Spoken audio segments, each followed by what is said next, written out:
복음 질투하시는 하나님. 기도하겠습니다. 하나님, 오늘도 우리의 신비에 성령께서 새겨주시고 또 성령님을 통하여 감동된 이 말씀을 그대로 읽을 수 있는 눈과 귀를 열어 주옵소서. 겸손함으로 주의 종이 듣기 원하고 전하는 자 듣는 자가 있는 것이 아니라 모두가 듣는 자가 되게 하옵소서. 주님의 보혈을 선포하며 예수님의 이름으로 기도합니다. 아멘. 킹덤 갈라디아서 강의 5번째 시간입니다. 우리가 지난주는 이제 12주년 예배를 통해서 18절 말씀을 중심으로 함께 이 갈라디아서를 함께 읽었습니다. 다메섹에서 예수님을 만나고 난 이후에 이 사도 바울은 어디로 잠깐 다녀오게 돼요? 아라비아로 가서 얼마나 있었는지 모르지만 아라비아에 다녀오는데, 그 시간이 바울에게는 율법 중심의 신학에서 그 당시에 가장 이제 만연했던 신학이 뭐예요? 율법 중심의 신학이었어요.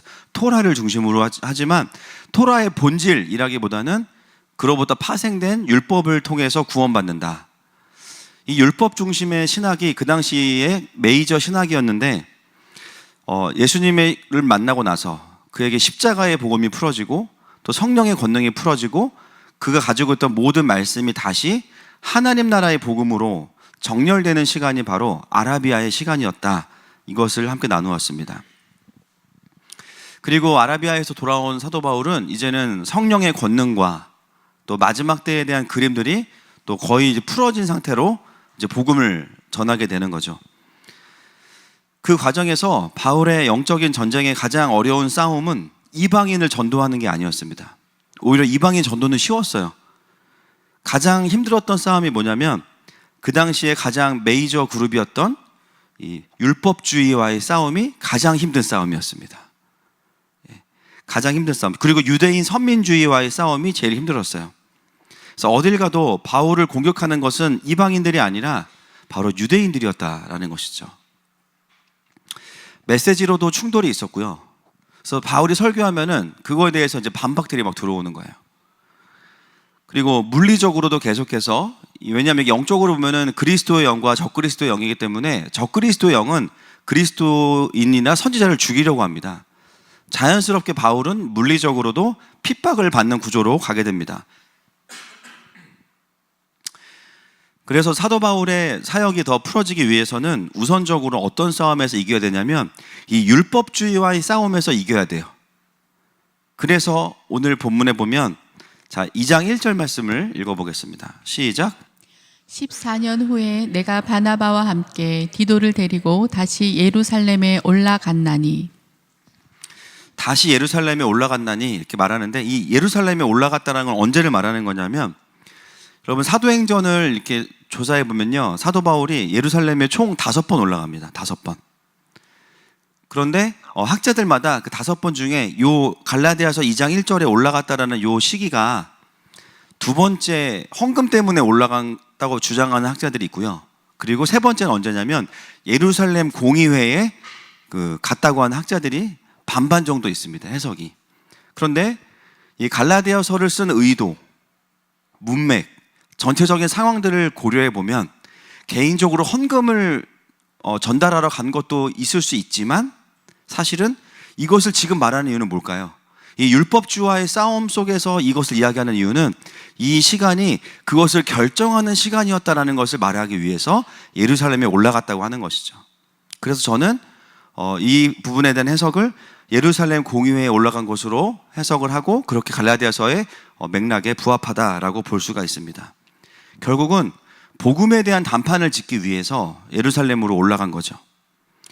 그래서 이 관련된 본문이 바로 사도행전 15장 1절과 2절인데요. 1절 말씀을 먼저 읽어보겠습니다. 시작.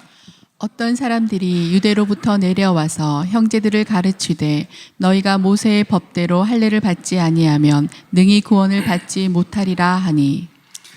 여러분이 예루살렘 공의회의 가장 큰 이슈가 뭐였냐면 갈라디아 교회가 처해 있었던 거짓 복음의 문제와 동일한 겁니다. 그렇죠? 할례를 받지 아니하면, 또 율법을 지키지 아니하면 구원받지 못해. 그 이슈를 가지고 예루살렘 교회가 아주 그냥 치밀한 변론과 논쟁을 하게 됩니다. 자, 2절 말씀도 같이 보겠습니다. 15장 2절 시작. 바울 및 바나바와 그들 사이에 적지 아니한 다툼과 변론이 일어난지라 형제들이 이 문제에 대하여 바울과 바나바와 및 그 중에 몇 사람을 예루살렘에 있는 사도와 장로들에게 보내기로 작정하니라. 그 거짓 복음을 전하는 유대인들이 이제 얼마나 사도 바울을 쫓아다니냐면요. 사도 바울이 갈라디아에 가서 복음을 전하면 거기 와서 다 복음을 다 이제 뭉개놔요. 거짓 복음으로. 그리고 또 그 다음은 어디로 갔냐? 사도 바울을 파송했던 본부였던 안디옥 교회로 갑니다. 이들이. 안디옥 교회 가서도 똑같이 예수님만으로는 안 되고 율법이 필요하고 할례를 받아야 돼. 그 얘기를 해서 안디옥 교회에서도 난리가 난 거예요. 그래서 이게 이제 공론화가 됐기 때문에 그럼 이거를 한번 원래 총회에 해당하는 예루살렘 공의회 교회에 가서 우리가 한번 단판을 짓자. 이렇게 진행된 것이 바로 15장의 이야기입니다. 여러분, 사단은요, 진짜 복음을 따라다니면서 물을 탑니다. 그게 사단의 사역이에요. 여러분, 이단들은 주로 누구를 전도합니까? 믿지 않는 자들이 아니고 교회 다니는 사람들을 전도해요. 그래서 구원파들 와서 맨날 물어보는 게 뭐예요? 언제 구원받았냐? 그래서 대답 못하면 끌고 가고, 그죠? 그리고 뭐 이긴 자가 누구냐, 신발 탄 자가 누구냐, 막 이제 다 믿는 자들, 그리고 안식일이 언제냐, 이런 것들을 가지고 기존의 믿는 자들 가운데 복음이 확실하지 않거나 복음의 어떤 구원의 확신이 없는 사람들을 흔들어서 끌고 가죠.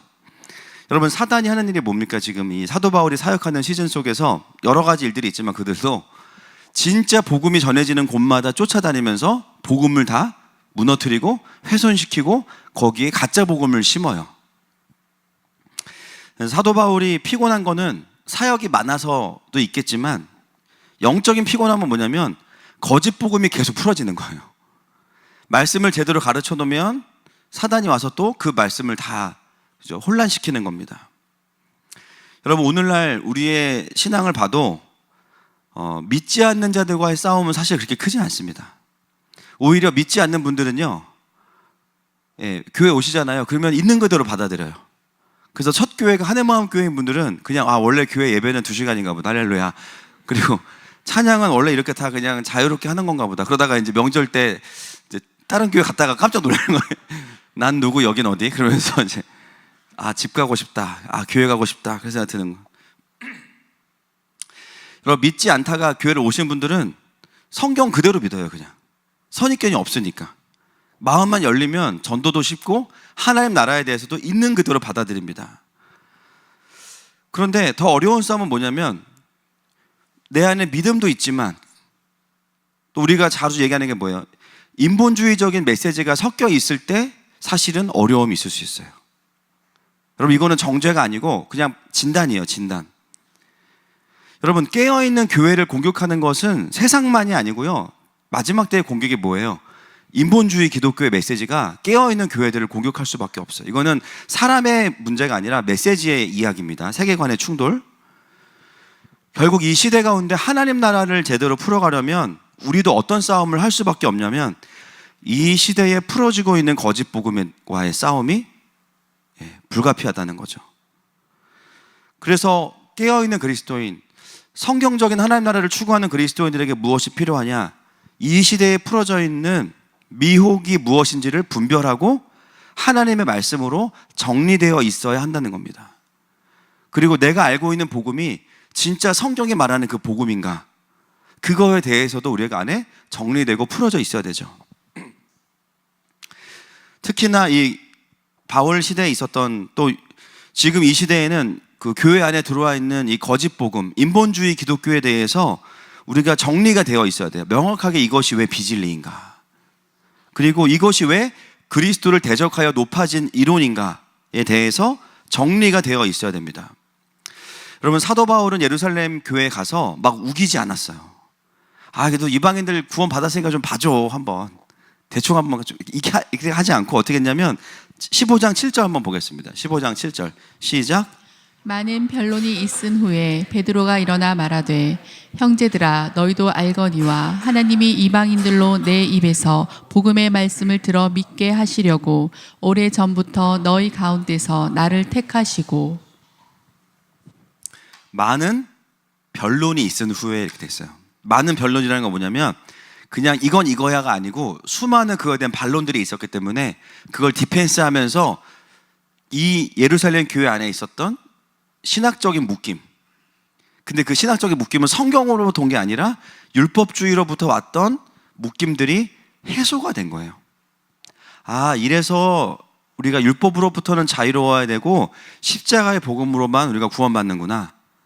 사도 바울은 가서 본인이 유대교회에 있었기 때문에 바리새인 중에 바리새인이었기 때문에 가지고 있었던 그 논리와 말씀들을 가지고 이제는 킹덤 관점에, 십자가 복음에, 우리를 자유케 하는 복음의 관점에서 그 메시지들을 풀어낼 때 베드로도 바뀌고 그 예루살렘 교회가 동의하게 된 거죠.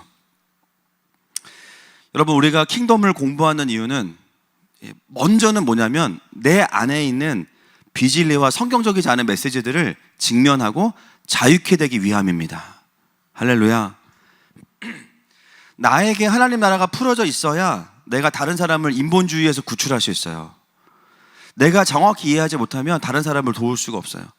이거는 고집 부리는 싸움이 아니고요, 이럴 수도 있고 저럴 수도 있어의 싸움도 아니에요. 진리와 비진리이기 때문에 반드시 그들을 구원해야 됩니다.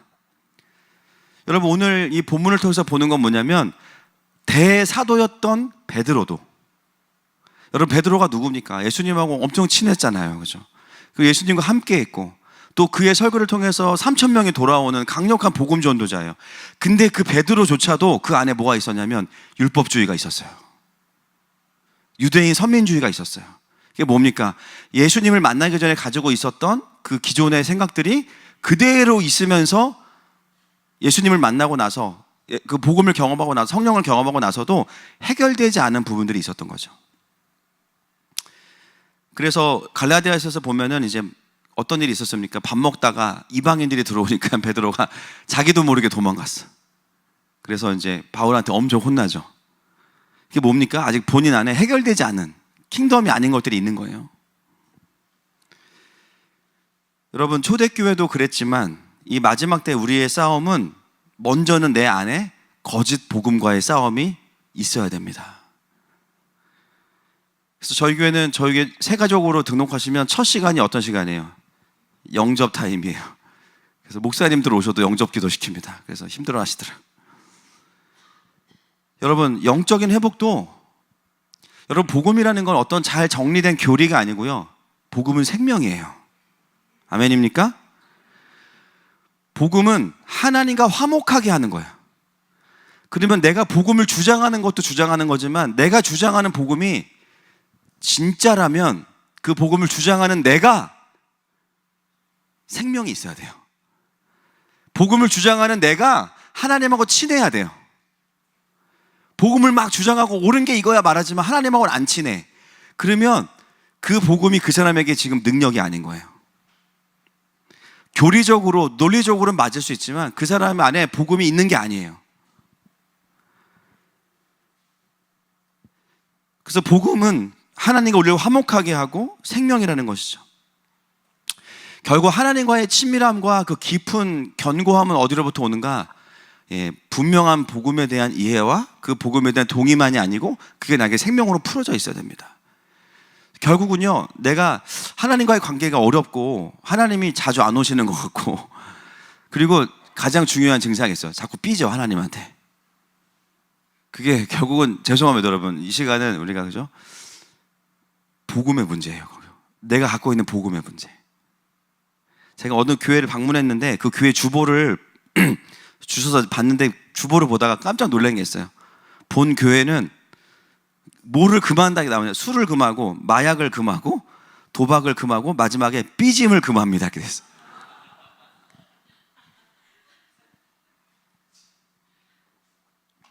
저 충격이었어요. 삐짐을 금한대. 와, 이게 가능하구나 도전받았습니다. 여러분, 복음이 풀어져 있으면 다른 열매가 뭐냐면 하나님 계속 사랑하게 돼요. 계속 하나님의 신실하심을 믿게 돼요. 그리고 하나님과 친밀하게 동행하게 돼요. 그게 복음의 능력이에요. 근데 말로는 복음을 잘 전하는 것 같은데 복음이 존재 안에 안 풀어져 있으면은 우리도 금합니다. 삐짐. 삐져요, 자꾸. 의심해. 하나님 나 안 사랑하는 것 같아. 하나님 내 삶에는 관여하시지 않는 것 같아. 복음의 문제인 거예요. 여러분, 우리가 왜 삐져요? 하나님이 진짜 잘못해서 그런 거예요. 하나님 문제 있네. 하나님 알고 보니까 이상한 분이네. 하나님 부족한 분이네. 여러분, 그건 불가능하죠. 하나님은 하나님이시니까요. 결국은 뭐예요?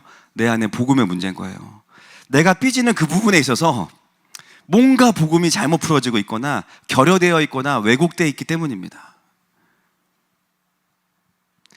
율법주의에 물든 복음은 어떻게 되냐면 갈수록 그 사람이 묶입니다. 너 이거 했어 안 했어?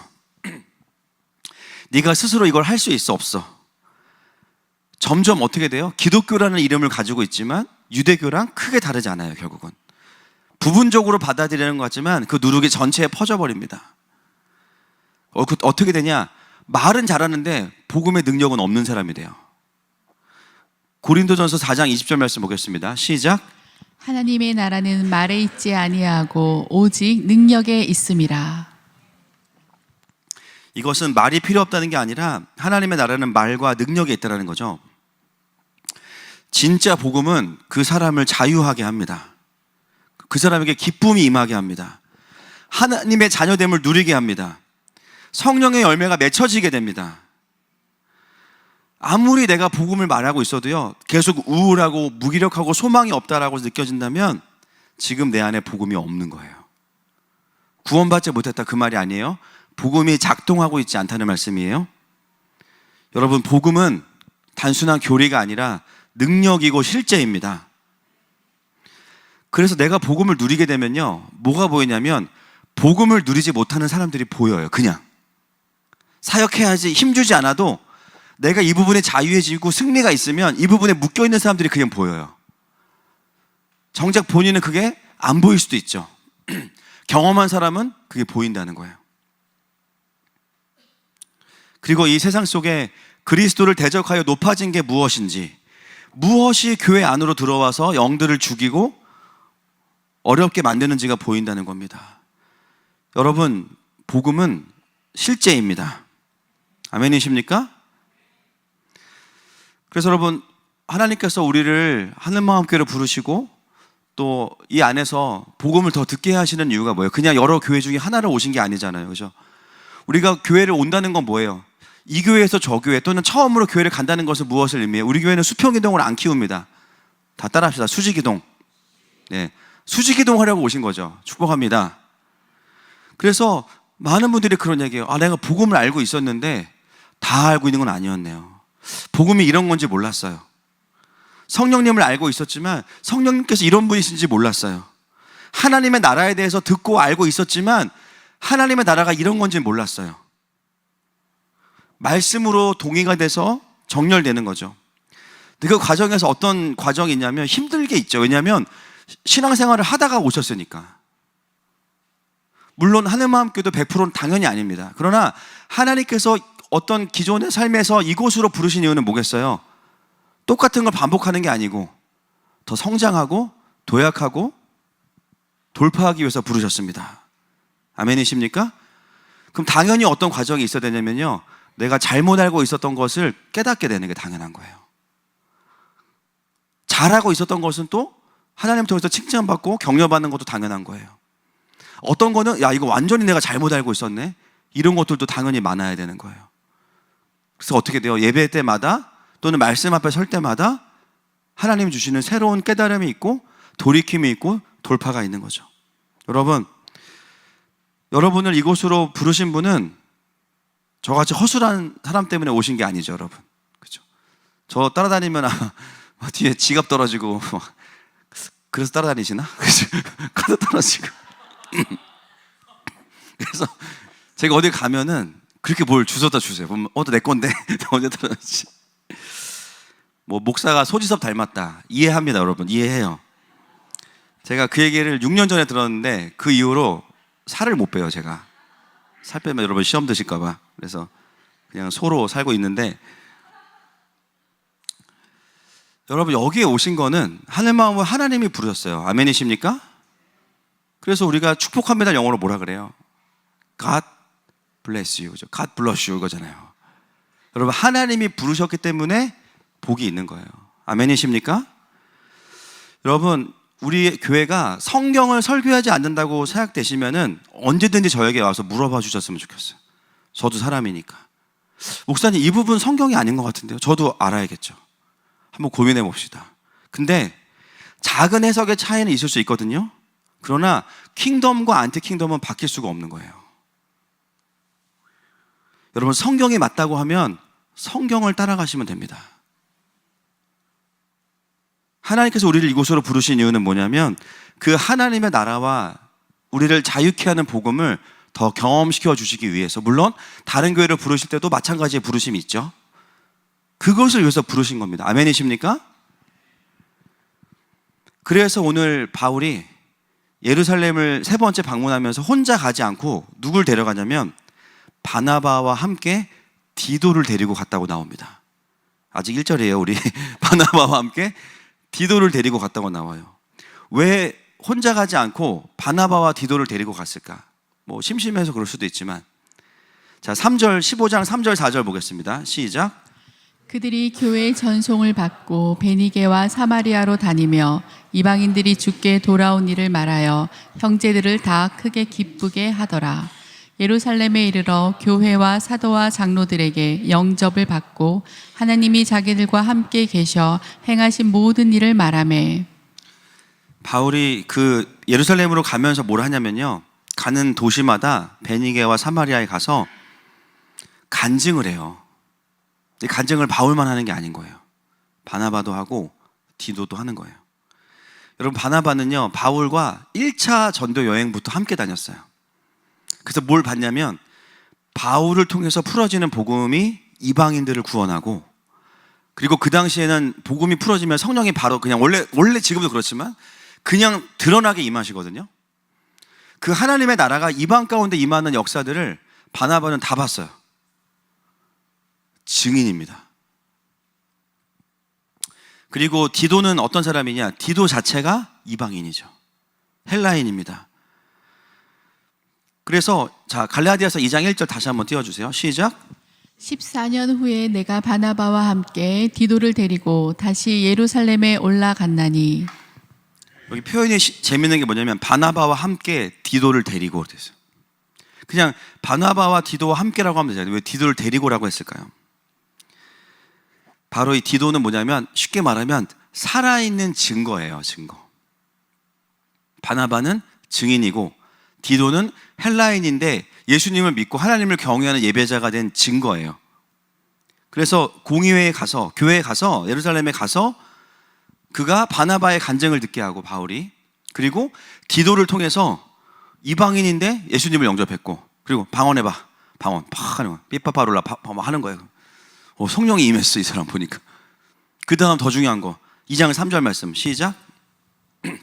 그러나 나와 함께 있는 헬라인 디도까지도 억지로 할례를 받게 하지 아니하였으니. 근데 확인해 보니까 이 사람이 할례는 안 받았어요. 디도의 존재 자체가 이방인을 구원하고 계시는 성령께서 임하신 강력한 증거입니다. 그래서 증거를 제출하기 위해서 바나바와 함께 디도를 데리고 간 거예요. 사도 바울은 그 시대의 가장 큰 영적 전쟁이 이방인을 전도하는 것이 아니라 율법주의에 물든 기독교와의 싸움이에요. 그거를 논쟁으로만 하는 게 아니고요, 열매를 가지고 하는 겁니다. 하나님 나라의 실제. 말과 함께 그 실제가 있어야 돼요. 여러분, 신학교에 가면요 설교학 시간이 있어요. 근데 설교학 교수님이 강의를 하면 다 자요. 이게 너무 아이러니한 일이에요. 그 설교학을 배워서 교회 가서 설교를 해야 되잖아요. 근데 그 설교학 시간이 너무 쉽지 않은 거예요. 그렇죠? 그분은 교수님이기 때문에 설교를 자주 안 하시거든요. 저같이 이렇게 매주 설교 잘못하면 막 안 나오고 이러면 이제 막 회개하고 설교 열심히 해주면 할 텐데, 이분은 설교학을 가르치는 분이니까 설교 자체는 또 어렵고 막 사투리 쓰시고 막 장난 아닙니다. 막. 하나님의 나라는 말과 함께 실제가 있는 거죠. 우리가 이것을 뭐라고 부르냐면은 증인이라고 부르는 거예요. 증인. 디도는 산 증거입니다. 그래서 예루살렘에 갔던 이 사도 바울과 바나바와 디도는 뭐냐면 증인의 3대 요소라고 볼 수 있어요. 바울을 통해서 킹덤 메시지가 있고요. 그걸 옆에서 본 바나바 사도가 있고, 그리고 그걸 경험한 디도가 있는 거예요. 하나님의 나라를 목도한 증인, 하나님의 나라를 가진 증거, 그리고 내 안에 선명한 킹덤의 메시지. 여러분, 우리는 이걸 합쳐서 도시 선교사라고 부릅니다. 목사님, 오늘 이 세 명을 묵상해 보니까 저는 하늘마음교회를 다니고 있지만 사실 하늘마음교회가 말하는 킹덤이 뭔지 몰라요. 훈련을 안 받았으니까. 그러니까 오히려 예배 때마다 오해가 생길 수도 있고, 내가 생각하는 하나님 나라와 좀 다르다고 느낄 수도 있는 거죠. 당연히 그렇습니다. 하늘마음교회를 다니면서 킹덤 메시지가 정리가 안 돼 있으면 여러분 어떻게 적용하셔야 돼요? 교회 훈련 받아야 되겠다. 이 교회를 통해서 풀어지는 그 킹덤이 대체 뭐냐? 여러분, 킹덤, 하나님 나라라는 제목으로 네이버에 치면요, 책이 쫙 나오거든요. 굉장히 많은 메시지가 있어요. 그렇지만 정말 여기로 부르셔서 듣게 하시는 성경이 말하는 그 하나님 나라가 뭐냐? 듣고 씨름하고 말씀으로 정리를 해야 됩니다. 킹덤 빌드 에센스가 그래서 지난주에 시작이 됐죠. 킹덤은 알겠어. 그래, 이게 성경적인 킹덤이구나. 근데 그 킹덤이 실제로 어떻게 지금 우리 가운데 일어나고 있지? 본 적이 없어. 그러면 어떻게 해요? 따라다니셔야죠. 잠깐이라도. 나는 교육부서라도 가서 좀 같이 앉아서 예배라도 드릴래. 간식이라도 좀 사주면서. 어디 성교 간다 그러면 그 몽골 말 제가 목욕시킬게요. 예를 들면. 그 말이라도 잡을게요. 제가 가서. 지금 몽골 기도하면서 최대의 지금 영적 공격은 양고기예요. 저는 한번 경험이 있습니다. 그래서 또 목사가 양을 어떻게 먹어요? 내 양을 먹으라 그랬어요? 먹이라 그랬지? 지금 어려워. 뭐가 됐든 하나님께서 일하시는 그 현장을 다니면서 하나님의 일하시는 걸 봐야죠. 세 번째, 내가 경험하는 거, 디도처럼. 나는 정말 인본주의에 완전 잡혀있던 사람이고, 나는 정말 하나님을 대적했던 사람이고, 그런 내가 어느 순간 말씀으로 눈이 열리면서 킹덤이 열린 거예요. 디도가 뭐라 그랬겠어요? 제가 잘못 알고 있었네요. 그 디도의 고백을 통해서 어떻게 돼요? 존재가 그냥 하나님의 나라니까 사실은 베드로 같은 사람들 바뀌기 쉽지 않잖아요. 이미 자기의 메시지가 있는데 예루살렘 자체가 선회하는 거예요. 방향을. 이게 아니었구나. 여러분, 이 세 가지가 갖추어진 사람들이 도시선교사고 증인인 겁니다. 전에는 가짜 유토피아와 거짓 복음이 좋아 보여서 막 따라다녔는데 그걸 가보니까 거기에 실제가 없는 걸 알게 됐어. 오히려 어둠이 가득해. 겉으로는 막 온갖 좋은 명분 다 이야기했는데 갔더니 없어, 그게. 그런 세상은 만들어질 수도 없고 사람의 힘으로는 나아질 수가 없는 거야. 그런데 복음 때문에 바뀐 한 사람을 딱 보니까 하나님 여기 계시네. 그 마음에 설득이 되는 거죠. 로마서 8장 19절 말씀을 보겠습니다. 시작. 피조물이 고대하는 바는 하나님의 아들들이 나타나는 것이니. 바로 이 하나님의 아들들, 하나님의 딸들이 그런 사람들입니다. 존재 안에 복음이 제대로 풀어져 있어서 비포와 애프터가 있는 사람이고 하나님의 통치가 있는 사람들, 그러면서도 선명한 킹덤의 메시지로 비진리를 분별해 줄 수 있는 사람들이 바로 도시선교사인 겁니다. 여러분, 세상은 이런 하나님의 자녀들을 기다리고 있습니다. 우리가 이런 하나님의 준비된 메신저이고 증인이고 증거가 되시기를 축복합니다. 자, 이제 2절로 넘어가겠습니다. 시작. 계시를 따라 올라가 내가 이방 가운데서 전파하는 복음을 그들에게 제시하되 유력한 자들에게 사사로이 한 것은 내가 다름질하는 것이나 다름질한 것이 헛되지 않게 하려 함이라. 여러분, 우리가 2절에서 알 수 있는 게 있죠. 바울이 예루살렘에 간 것은 자기의 뜻을 따라간 게 아니에요. 무엇을 따라갔어요? 그죠? 계시를 따라갔어요. 계시는 뭐예요? 하나님 가라고 한 거예요. 어떻게 말씀하셨는지 몰라요. 그러나 계시를 따라갔어요. 가서 바울아, 네가 예루살렘 교회에 가서 복음을 정리해주고 와. 여러분, 누가 예루살렘 교회와 대사도 베드로에게 가서 복음을 전할 수 있겠습니까? 여러분, 제가 지금 킹덤에 대한 공부를 시작한 지가 21살부터니까 거의 한 25년 된 것 같아요. 누가 와서 저한테 하나님 나라에 대한 얘기를 하면 저는 이미 그분이 어떤 근거를 가지고 말하는지 다 알고 있어요. 어떤 분 더 많이 알고 있어요, 제가. 근데 누가 저에게 와서 내가 킹덤을 가르쳐 줄게. 쉽지 않은 일이겠죠. 누가 베드로에게 가서 그 당시 전체 교회의 모든 의사결정을 하는 베드로에게 가서 복음을 다시 설명할 사람이 누가 있겠습니까? 사도 바울이에요. 구약에 정통하고 예수님을 찐으로 만났고 성령을 경험했고 다시 킹덤으로 말씀이 정리된 이 사도 바울. 계시를 따라간 거, 부르심을 따라간 거예요. 이건 뭐냐면 하나님께서 초대교회에 영적인 반전을 일으키시는 거고 그 한계점을 제거하시는 사건이 사도 바울이 예루살렘에 가는 사건이었습니다. 그들을 말씀으로 설득할 수 있는 사람이 바로 사도 바울이기 때문에 하나님은 사도 바울을 선택하셨고 예루살렘으로 보내신 거예요. 똑같진 않지만 저는 저희 교회의 부르심도 비슷하다고 믿습니다. 저희 교회의 장점, 뭐 단점도 많지만 장점, 단점 굳이 뭐 우리끼리 얘기할 필요 없으니까. 그래서 어떤 교단도 킹덤을 이렇게 풀 수는 없다. 왜냐하면 그렇게 깊이 고민을 안 해보니까. 또 그것을 도지선교로 연결시키기도 쉽지 않다. 어젠가요? 어젠데 몇 년 된 것 같은데 어제 토요일 아침 7시에 나라사랑 성남기도회 10주년 예배가 있었죠. 그래서 저희 성도분들도 많이 오셔서 감사한데 오셔서 많이 느끼셨을 거예요. 아, 또 옛날 교회 생각나는구나. 그러면서 이제 벌써 분위기가 달라요. 나이 드신 목사님들이 많고 하니까는 벌써 분위기가 이게 쉽지가 않고 또 음향이 안 나와가지고 찬양팀이 한 20분 서 있었어요. 그래서 음향이 너무 또 안 나오고 근데 일찍 오신 목사님들이 멀뚱멀뚱 쳐다보다가 왜 찬양 안 하냐고 막 또 시비 거는 거야. 아니 지네 교회 전도자다 왜 그러게? 그래가지고 이제 제가 약간 빠개 쳤는데 하여튼 뭐 그래서 우리도 섬기러 온 거잖아요. 직원이야? 그죠? 그래서 거기서 제가 느낌이 이게 참 그렇지. 이게 이런 분위기였지. 확 이제 올라오더라고. 오랜만에 또 그 옛날에 그죠? 옛날에 금잔디 교회가 떠오르면서 근데 그 예배에 참 희한한 게 있어요. 저희 성도분들이 와서 뭘 하신 게 나와서 인사한 것도 아니고 장로님들 뭐 성도분들 그냥 오셔서 예배만 드리셨거든요. 한 20명 정도. 근데 우리에게 성도들 채워지면서 그 영적인 공기가 바뀌어요. 가플러슈. 그분들 평상시 예배 때 일어나거나 손 들고 찬양할 분 절대 아니거든요. 근데 막 우리 일어나고 성도들 아멘하고 막 방언하고 이러니까 예배 분위기가 그냥 뒤집어져 버렸어. 할렐루야.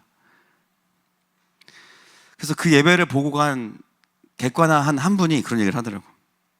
저한테 어제 카톡이 왔어요. 목사님 참 희한한 게 그분은 저희 교회 경배도 오신 분이기 때문에 하늘마음교회 경배를 가면 되게 열려있고 자유로운데 어떻게 이런 교회가 저런 분들과 동역하지? 근데 그게 돼. 그 나이 드신 목사님들이 다 킹덤이 풀어지기 시작하고 있고 그 예배가 풀어지면서 동의가 돼서 따라가는 걸 보고 있으면서 이게 너무 신기하다고 느꼈어요. 제가 다른 얘기 안 하고 그게 하나님 말씀이어서 그렇습니다. 이제 40대 중반의 목사가 뭘 안다고 70, 80대 목사님들이 같이 아멘하면서 그 길을 따라가는 것 자체가 저의 어떠함이 당연히 아니죠. 그게 맞으니까 그런 거예요. 그게 하나님의 마음이고 하나님의 전략이기 때문에 그렇고요. 성도분들이 함께 기름을 거기에 모아주시면서 예배가 풀어지면서 하나님이 주시는 감동을 따라 오시기 때문에 교단과 세대와 교파와 상관없이 연합이 일어나는 거예요. 말씀 때문인 거예요. 저는 우리 성도들 아침부터 어제 또 금요일 날 밤 11시까지 우리가 기도하다 갔잖아요. 또 아침에 또 정말 화장도 못 하시고 진짜 믿음으로 오신 분들 너무 축복하고 감사하고 초면에 못 알아뵀지만 하여튼 너무 감사해요. 진짜 우리 성도들 들어올 때 군대가 들어오는 것 같아요. 저는 마음에 표현은 못하지만 진짜 군대가 들어와요. 하나님께서 사도 바울을 통해 하신 일이 뭐냐면 다시 한번 읽겠습니다. 15장 7절 말씀 시작.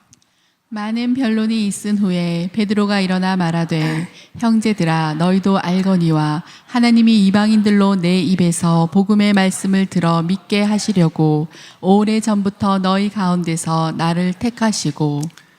베드로를 바꾸신 거예요. 베드로가 바뀌면 다 바뀌는 거예요.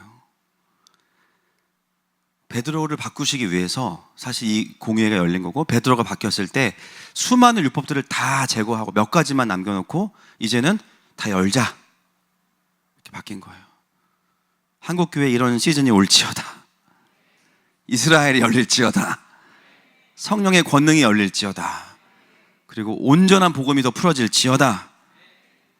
누군가는 그걸 설득해내고 기다려주고 보여주고 경험시켜주는 자들이 필요한 겁니다. 그래서 무슨 주의가 아니라 그냥 하나님 나라를 위해서 각자가 돌파해야 되는 포인트들을 잘 설명해주고 그들을 자유케 하는 사역은 반드시 일어나야 돼. 꼭 우리 교회가 안 할지라도 그 사역은 지금 주님이 하고 계시는 사역입니다. 여러분, 그렇다면 하늘마음교회가 그런 교회로 더 쓰임받기를 축복합니다. 그래서 여러분, 우리 주변에 많잖아요. 인본주의에 잡혀있는 그리스도인들. 가리워진 눈들이 여러분들을 통해서 벗겨지기를 선포하고 축복합니다. 또 그들이 영적으로 계몽되기를 축복합니다. 지금 사도 바울은 그 사역을 힘겹게 하고 있는 거죠. 여러분, 사도 바울이 그 유대 율법주의를 모르겠어요? 누구보다 잘 아는 사람이에요. 누구보다. 근데 그게 아니라는 거예요. 경험했기 때문에. 자, 2장 4절 말씀 넘어가겠습니다. 시간이 없으니까 시작. 이는 가만히 들어온 거짓 형제들 때문이라. 그들이 가만히 들어온 것은 그리스도 예수 안에서 우리가 가진 자유를 엿보고 우리를 종으로 삼고자 함이로되. 자, 이 엄청난 이 여정이 왜 이렇게 싸움들이 일어났냐? 2장 4절 때문입니다. 이게 굉장히 중요한 말씀이에요. 여기 보면 가만히 들어온 거짓 형제들이 누굽니까? 좀 아까 화장실 들어갔다가 들어오신 분 말고 가만히 들어온 거짓 형제들 누구겠어요? 사도행전 15장 24절 보겠습니다. 시작. 들은즉 우리 가운데서 어떤 사람들이 우리의 지시도 없이 나가서 말로 너희를 괴롭게 하고 마음을 혼란하게 한다 하기로. 이들은 누구냐면 예루살렘 교회에서 파송하지도 않은 자들이 갈라디아와 안디옥에 와서 거짓 복음을 전하는 사람들인데요. 이들의 실체가 뭐냐? 사도행전 15장 3절부터 5절 보겠습니다. 시작. 그들이 교회의 전송을 받고 베니게와 사마리아로 다니며 이방인들이 주께 돌아온 일을 말하여 형제들을 다 크게 기쁘게 하더라. 예루살렘에 이르러 교회와 사도와 장로들에게 영접을 받고 하나님이 자기들과 함께 계셔 행하신 모든 일을 말하매 바리새파 중에 어떤 믿는 사람들이 일어나 말하되 이방인에게 할례를 행하고 모세의 율법을 지키라 명하는 것이 마땅하다 하니라. 가면서 바울이 간증을 하는데 두 부류의 사람이 등장해요. 간증을 듣고 이방인들은 누군가 주께 돌아왔다는 얘기를 들고 기뻐해요. 여러분, 이게 정상이고 이게 스탠다드죠. 그런데 5절에 보니까 바리새파 중에 어떤 믿는 사람들이 일어나서 갑자기 뭐라 그래요? 이방인에게 할례를 행하고 모세의 율법을 지키라고 명령하는 것이 마땅하다. 이들의 이 마음이 바로 갈라디아서 2장 4절에 말하는 자유를 엿보고 종으로 삼고자 하는 그 동기부여가 여기서 일어난 겁니다. 왜 이런 딴지를 걸까요? 딴지를. 누군가 딴지를 걸 때는 딴지를 거는 건 하나의 명분이고 다른 마음이죠. 그죠? 그 한국의 유명한 죄, 괘씸죄. 이거는 뭐 법으로 안 정해져 있지만 가장 강력한 법이 괘씸죄죠. 헌법 위에 있어. 바리새인들이 갑자기 왜 율법을 명령하고 이거를 행하는 것이 마땅하다고 하는 이유가 뭘까요? 어떤 심보겠어요? 우리들은 지금까지 율법 지켜서 구원받아야 된다 해서 죽어라 지키고 평생을 바쳐서 공부하면서 살아왔는데 갑자기 다 필요 없대. 예수님 믿으면 구원받는데 괘씸하네. 근데 우리가 기득권이니까 우리가 결정할 수 있는 게 뭐야? 아무리 너네가 예수님을 믿는다고 해도 결국 우리가 했던 그것들 중에 이것들은 지켜야 돼. 이게 뭐냐면요, 이게 바로 시기심이에요. 시기심. 우리는 율법을 지키면서 열심히 신앙생활 했는데 기쁘지도 않고 자유하지도 않고 힘들어. 근데 이방인들이 예수님 믿고 돌아오는 걸 보니까요, 자유하고 기뻐. 이게 자유를 엿보고 있는 거예요. 근데 그 마음이 건강하게 풀어지는 게 아니라 어떻게 되냐? 시기심으로 풀어지는 거예요. 여러분, 시기와 질투 해보셨죠? 안 해보셨어요? 네, 오늘도 보면 인사하면서 저 집사님 예쁜 구두 이번 신었네. 그죠? 시기 질투. 남자들은 음란함이 1위, 여자들은 시기 질투가 1위. 다 알고 있습니다. 근데 여러분, 이 시기 질투가 어떻게 풀어지냐면 그 핵심 메시지가 뭐냐면 두 가지예요. 나는 이걸 못 누리는데 저 사람은 저걸 누리고 있네. 이게 어떤 메시지가 되냐면요, 내가 누려야 될 거를 저 사람이 뺏어갔다고 생각해. 이게 시기질투의 강력한 에너지예요. 시기질투. 근데 그걸 어떻게 표현하냐면, 빼앗아 오든지 아니면 내가 못 가질 거면 아무도 가지면 안 돼. 퇴퇴퇴. 내가 못 먹을 거면 아무도 못 먹어. 이게 시기질투예요. 이 바리새인들 중에서 일부 시기질투가 발동된 사람들이 한 일이 뭐였냐면, 자유의 복음이 풀어져 있는 공동체를 쫓아다니면서 퇴퇴퇴를 한 거예요. 말 그대로. 너네는 이걸 누릴 자격이 없어. 사실 마음 깊은 것에 뭐냐면, 나도 누리고 싶어, 이게 있거든요. 근데 그게 자기 의가 해결이 안 되니까 공격으로 이게 퍼져 나오는 거예요. 공격성으로 터져 나오는 거예요. 그래서 사도 바울이 가는 곳마다 쫓아다니면서 그들을 자유케 하면 그들을 종으로 삼는 사역을 이들은 강력한 시기와 질투심을 가지고 한 겁니다. 여러분, 사단이 타락한 이유가 무엇 때문입니까? 시기 질투예요. 하나님이 받는 그 영광, 지구가 창조되면서 하나님이 받으시는 영광을 보면서 저거 뺏고 싶다, 내가 받고 싶다. 그래서 1장 1절과 2절 사이에 타락한 이유, 창조와 연결되어 있다. 그래서 하나님의 영광을 가로채고 싶고, 나는 영광이 부족하니까 저걸 내가 받아야지. 이 시기 질투가 결국은 사단이 이 세상을 망가뜨리고 하나님께 영광을 돌리지 못하게 하는 방법은 그냥 망가뜨려 버리는 거예요, 아예. 또는 우상을 섬기게 만드는 거예요. 사단의 강력한 사역의 동기가 뭐냐? 시기 질투입니다. 여러분, 시기 질투는요, 모든 것을 망가뜨려요. 그리고 내 것을 빼앗겼다는 상실감들이 있어요. 그래서 강력한 집착과 파괴로 나타나는 게 바로 이 시기입니다. 바리새인들이 이방인 그리스도인들을 보면서, 그들의 자유함을 보면서 그 시기를 느낀 거죠. 그래서 이 거짓 복음이 왜 나온 거냐, 더 깊이 들어가 보면은 이 시기의 문제인 겁니다. 여러분, 오늘 본문을 보면서 인간의 이 시기와 질투의 죄성은 참 무섭구나라는 것을 알 수 있어요. 어떤 분들은 또 그런 질문 하시죠. 아니, 목사님, 하나님은 스스로가 질투하는 하나님이라고 말씀하신 거 아니에요? 이거 질투는 그러면은 하나님의 속성 아니에요? 그렇게 말씀하시는 분도 있으실 것 같아서 제가 말씀을 드리는 거예요. 출애굽기 34장 14절 말씀 보겠습니다. 시작. 너는 다른 신에게 절하지 말라. 여호와는 질투라 이름하는 질투의 하나님이니라. 여기서 질투라는 단어가 강렬한 열정, 독점적인 사랑을 말합니다. 여러분, 하나님은 본인이 질투하는 하나님이라고 말씀하셨기 때문에 제가 이거를 다르게 표현할 수는 없어요. 그러나 사람의 질투와 하나님의 질투는 다릅니다. 사람의 질투는 뭐냐면, 내 것이 부족하고 내 걸 빼앗겼다라는 마음이 오는 게 사람의 질투고요. 하나님의 질투는 뭐냐면, 너는 내 거야, 이거예요. 너는 내 거야. 여러분, 하나님이 질투를 안 하시잖아요. 우린 다 죽어요. 왜요?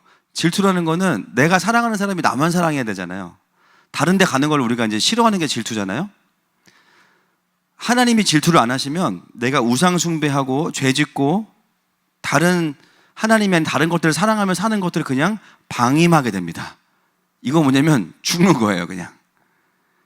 우리가 신앙생활을 잘할 수 있는 가장 중요한 그 원동력이 뭐냐면은 하나님의 질투예요.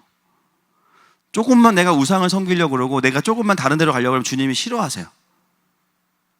그 질투를 느끼기 때문에 하나님께로 정렬되고 하나님의 사랑에 연결되니까 또 살아요. 여러분, 하나님이 나에게 질투해 주시는 것 자체가 은혜이고 감사한 겁니다. 여러분, 하나님은 하나님이시거든요. 우리는 피조물이고 사람도 엄청 많아요. 그 중에 왜 나한테 질투를 하실까? 그게 너무 감사한 거예요. 그래서 우리의 질투와 하나님의 질투는 정반대인 거예요. 근데 하나님은 인간의 질투를 어떻게 사용하시냐면 이스라엘을 하나님께로 돌아오게 사용하세요. 로마서 11장 11절부터 14절 보겠습니다. 시작. 그러므로 내가 말하노니 그들이 넘어지기까지 실족하였느냐? 그럴 수 없느니라. 그들이 넘어짐으로 구원이 이방인에게 이르러 이스라엘로 시기나게 함이니라. 그들의 넘어짐이 세상의 풍성함이 되며 그들의 실패가 이방인의 풍성함이 되거든 하물며 그들의 충만함이리요. 내가 이방인인 너희에게 말하노라. 내가 이방인의 사도인 만큼 내 직분을 영광스럽게 여기노니 이는 혹 내 골육을 아무쪼록 시기하게 하여 그들 중에서 얼마를 구원하려 함이라. 이 시기를 하나님 사용하셔서 유대인들이 예수님께로 오게 하는 거예요. 이거를 겸손하게 인정하고 돌아오면은 회심이지만 오늘 본문에 나와 있는 것처럼 거짓 복음으로 회방하는 자들은 자기의 의와 분노로 풀어진 거죠. 그 시기와 질투가 건강하게 풀어지는 게 바로 바룩, 하바, 베셈, 아도나이.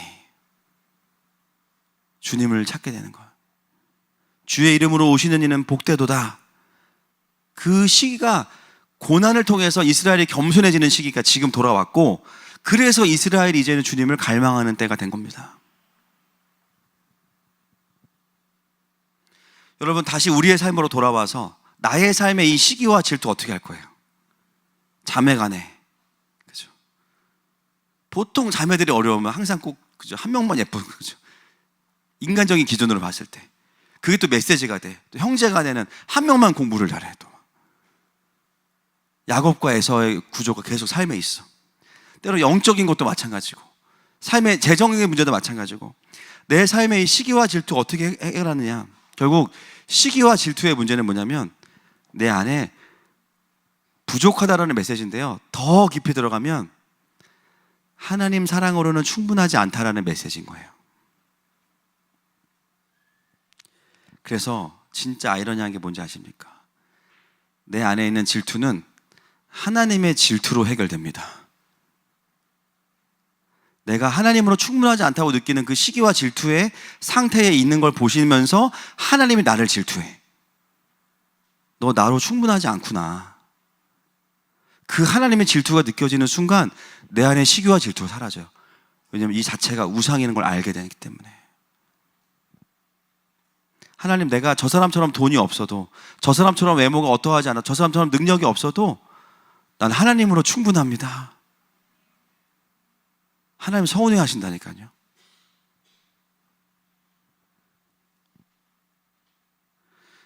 여러분, 우리 가운데 오늘 이 시기와 질투의 마음들이 하나님의 사랑으로 채워지기를 축복합니다. 그래야 내가 관계 속에서 자유할 수 있어요. 저 사람이 나보다 예쁘건 말건, 돈이 많건 말건, 뭐 방언이 멋있건 말건 아무 상관없어. 난 내 하나님이 있어요. 할렐루야. 하나만 더 할게요. 2장 2절 다시 하나만 더 하겠습니다. 까먹. 2장 2절 시작. 계시를 따라 올라가 내가 이방 가운데서 전파하는 복음을 그들에게 제시하되 유력한 자들에게 사사로이 한 것은 내가 다름질하는 것이나 다름질한 것이 헛되지 않게 하려 함이라.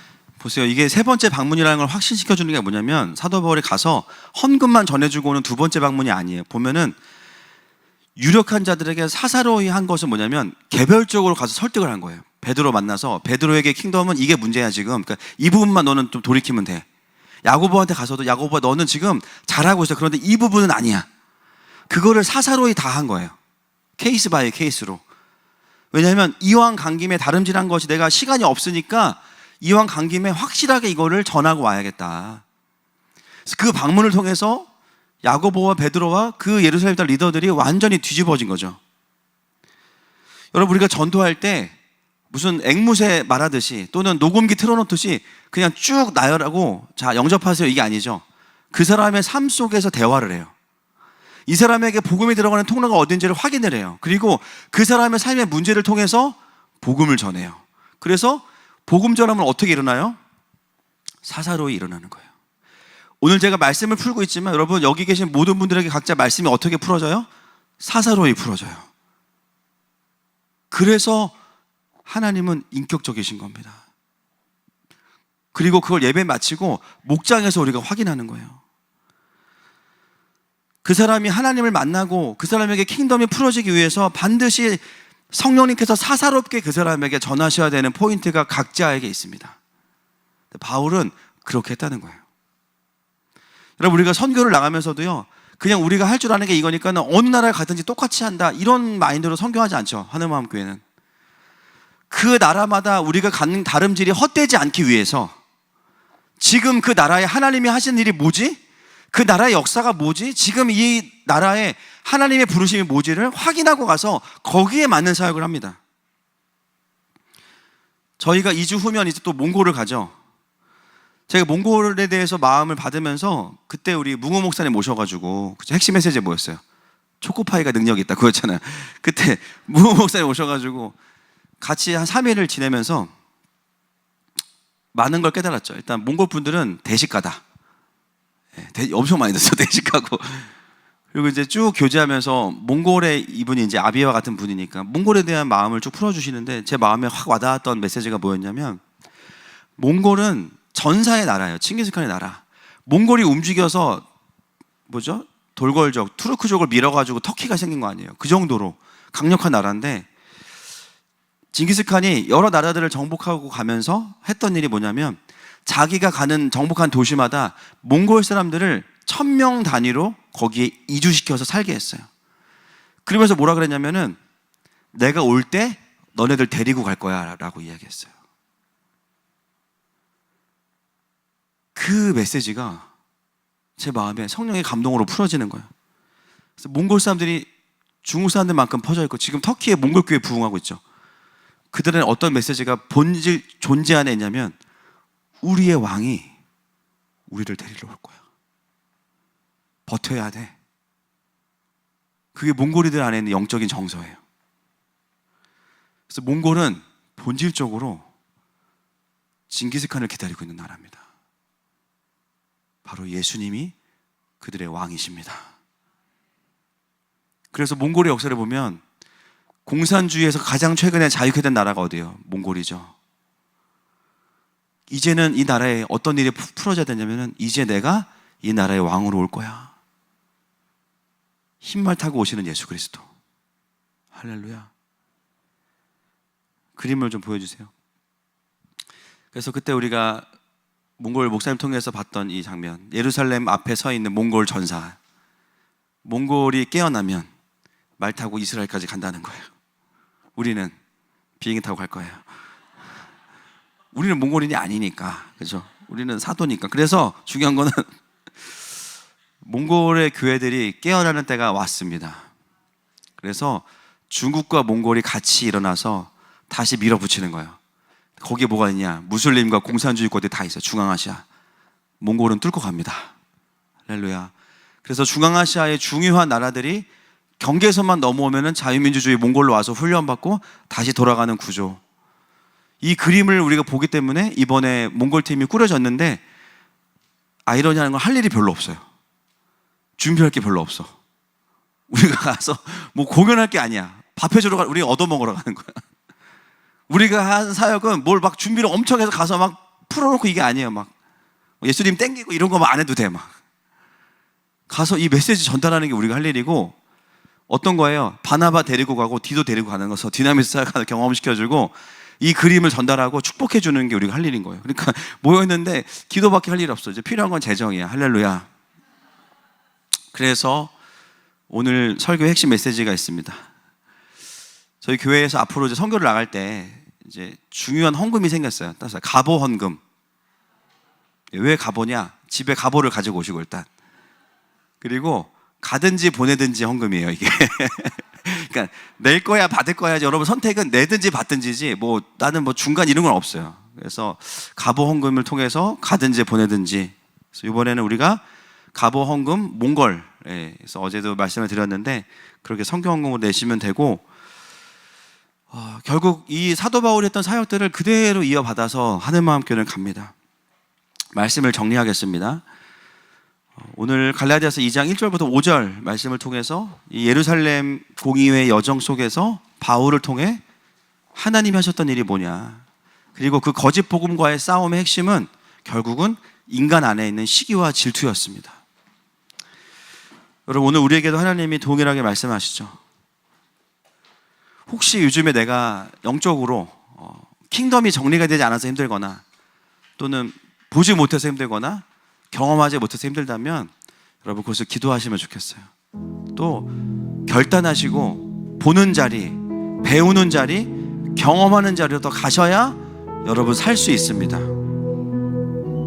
그리고 내 안에 요즘에 왜 이렇게 시기와 질투가 많지? 남에게 말하지 못하지만 결국 내 마음을 들여다보면 시기와 질투라면 다른 거 아니에요.